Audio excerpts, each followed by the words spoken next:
Hello everyone, it is Tiffany of Clarity, Confidence, Courage, Women's Empowerment. I am a women's life coach that helps heart-centered, empathic, compassionate women who want to rebuild, redefine, and recreate lives that they absolutely love.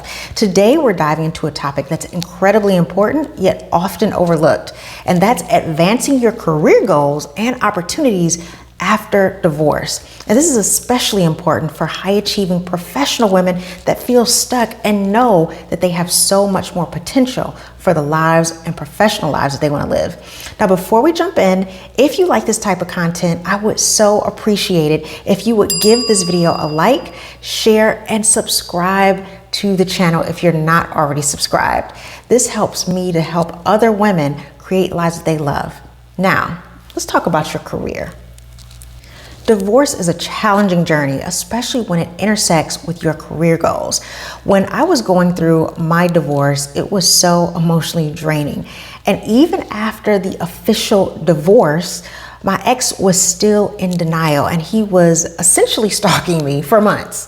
So it took months of my life and my energy and my time. And it was really hard to focus on my career because of everything that was going on during and after the divorce. So that was an incredibly challenging time for me, but it also taught me so much. So if you're going through a similar experience, just know it's not the end. It's a new beginning. In fact, it can be a catalyst for incredible internal growth that leads to major opportunities in your professional life. First things first. Let's address the emotional side. Divorce can be tough emotionally, and it's okay to take time to heal. You don't have to rush this.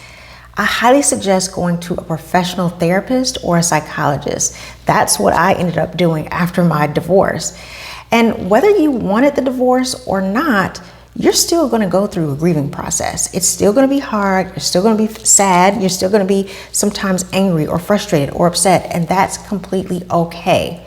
You are going to need that support from a therapist to start healing from mental and emotional pain because this is a major life change. It's going to affect you. It will take time, but eventually you'll get your rhythm and your energy back, and most importantly, your focus. So don't rush the process and just know you still have time to improve your career or go into a completely different profession or start your own business. Be willing to give yourself the space to thrive, to grow, and to conquer.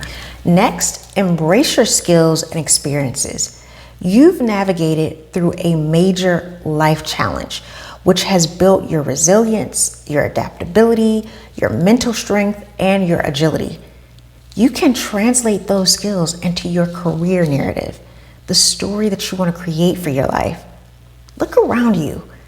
I'm sure there are countless examples right in your neighborhood, at your career place, at your job, your friends, your family. Examples of women who have not just survived, but thrived after divorce. Some of them have started their own successful businesses, created charities, and even ventured into new, completely different fields. So your potential is boundless. Don't limit yourself. Now let's talk about networking.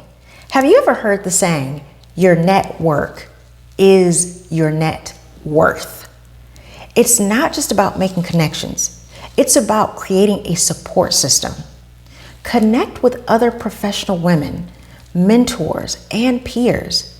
Share experiences, seek advice, and explore maybe partnerships or collaboration opportunities.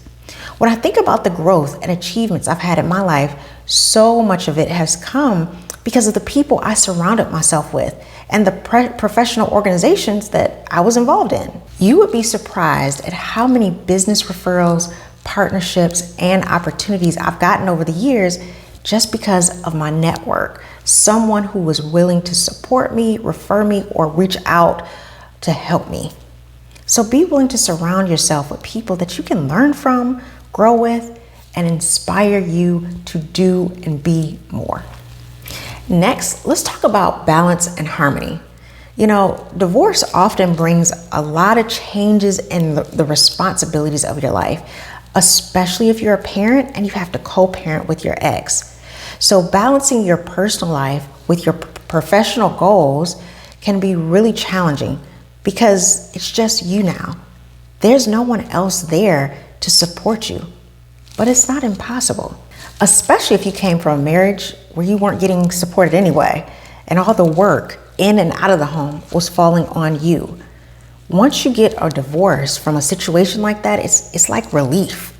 You now have the opportunity to create a schedule that gives you time for self-care, gives you time for leisure and fun, gives you time for family and friends, and gives you time to fully focus on your professional goals.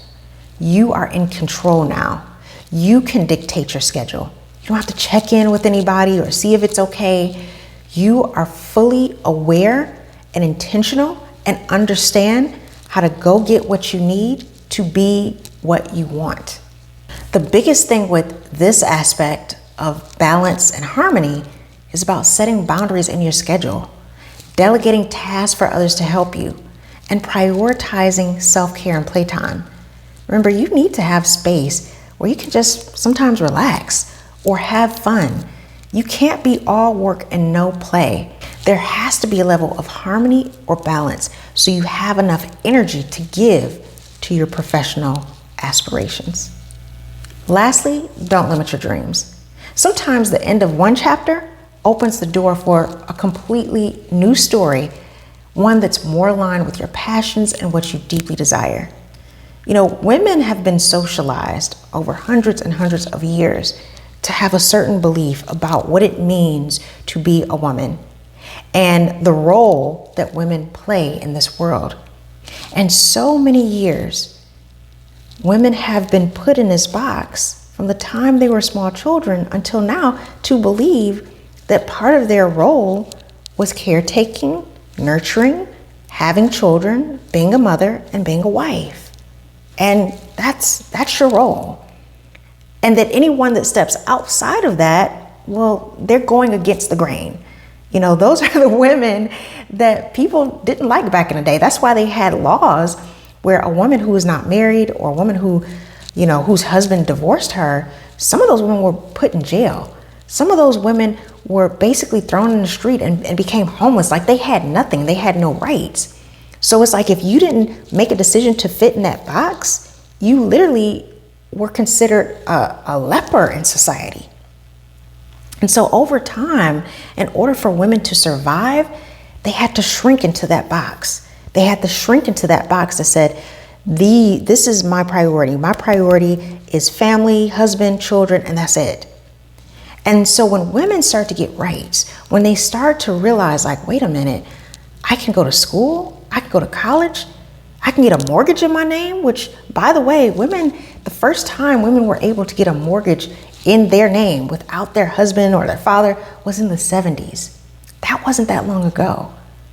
So now that we are living in a digital age and we have so many more opportunities, we are no longer in that box.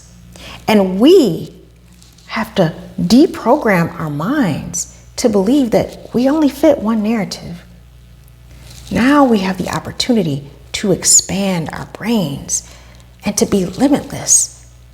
And when you take yourself out of that little narrow box that your mothers were in, your grandmothers were in, your great-grandmothers were in, your great-great-grandmothers were in, when you take yourself out of that box, in this day and age, you realize you can be and have anything you want in life. You can travel. You can build things. You can build businesses. You can build organizations. You can be creative. You can be an artist. You can be a musician. You can be a dancer. You can be a singer. You can do whatever you choose. And yes, you can be a mother. You can be a wife. If that's what you choose, you have a choice. But at the end of the day, it's your choice. And you can do and have so much more. And there's so much life to be lived. And it's gratifying. It's an amazing experience. So just know that you pursuing your career goals, you pursuing your passions, you pursuing what for some of you may be your life purpose is going to give you in return gratification. And you can still have your circle of friends and your family and your pets. And if some of you have children, your children, you can still have all those things. The choice is yours. To every high-achieving professional woman out there navigating post-divorce life, remember, your potential is limitless. Embrace the change and seize those career opportunities. And you may go on to live a very peaceful, happy life. But as the famous salesman and motivational speaker Jim Rohn said, the best revenge is massive success. Be successful in whatever way you choose. Thanks for tuning in, and don't forget to like, share, and subscribe to the channel for more empowering content. Until the next time, keep thriving and keep conquering. Bye.